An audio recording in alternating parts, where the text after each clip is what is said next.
Okay, so how do we know that we are in perimenopause? That is one of the questions that I typically get.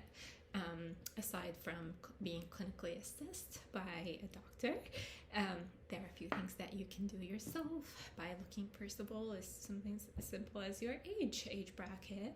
For most women, perimenopause starts in their 40s. Typically mid 40s, but a lot of the times it starts earlier, so early 40s, even in our 30s, mid 30s, and sometimes even a little earlier. So it really depends on your background, your genetics, your lifestyle, and everything in between. There are other things to look out for, like your symptoms. So for a lot of women, notice shifts in their cycle, in their period, their flow. So we see, I see that my period is coming in a little earlier, or like a week earlier. Sometimes there are things like heavy bleeding, or some spotting before my period, or typically we don't see clotting, but sometimes that is the case.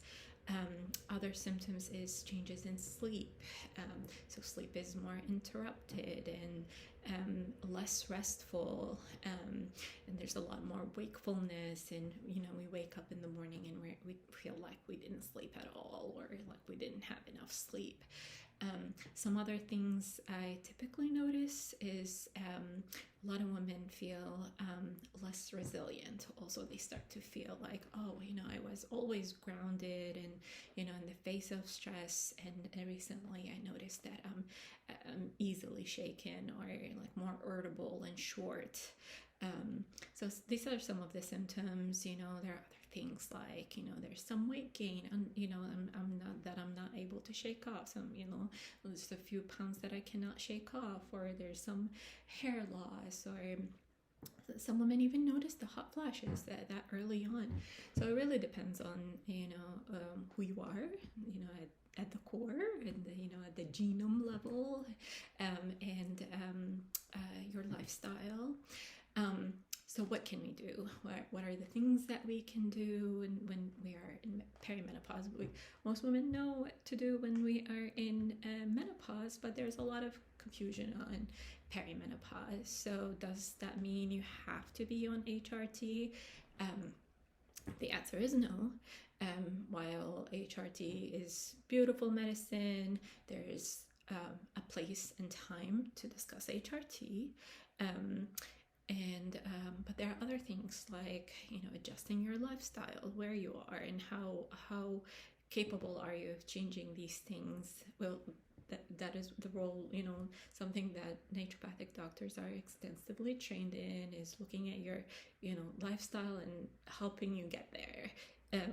If you can, or you're willing, and there are things like nutritional supplements and herbal medicine. So I feel grateful as a naturopathic doctor that I have 4 years of medical education in medical herbalism. So it would be evidence-based used towards your symptoms. So we tailor whatever we end up using, whether nutritional changes, your nutritional supplements, or herbal medicine, towards what is happening, what are you going through. So just like HRT, a lot of people fear HRT. It's dangerous, it's scary. While this is untrue, and most of the time, the same can be applied to botanical medicine. In my opinion, it can be unsafe if not treated. So a lot of people come in, and I see that they have given up on supplements or herbalism or herbal medicine, because they have bought something off of Amazon and they had really a bad reaction to it. I'm not surprised by that, but that is actually not the case for everything out there. So hopefully that brings back some faith in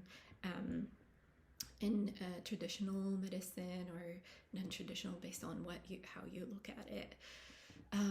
So hopefully this answers some of your questions.